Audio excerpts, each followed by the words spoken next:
క్రీస్తునందున్న ప్రియులకు ప్రేమతో వందనాలు తెలియజేయుచున్నాను. ఆగస్టు నెల 31వ తేదీ 2024. ఈరోజు దేవుడు మనకు చేస్తున్న వాగ్దానం ఏమిటనగా, కీర్తనల గ్రంథము 37వ కీర్తన 5వ చరణం. నీ మార్గమును యెహోవాకు అప్పగింపుము, నీవు ఆయనను నమ్ముకొనుము, ఆయన నీ కార్యము నెరవేర్చును. ఆమేన్.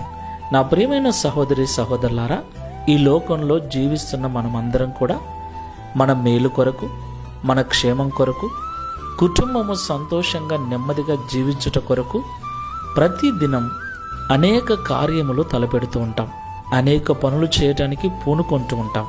అయితే మన క్షేమం కొరకు మనం తలపెట్టే ప్రతి కార్యము సఫలపరచబడాలి అంటే మనము దేవుని పైన నమ్మకం కలిగి జీవించాలి.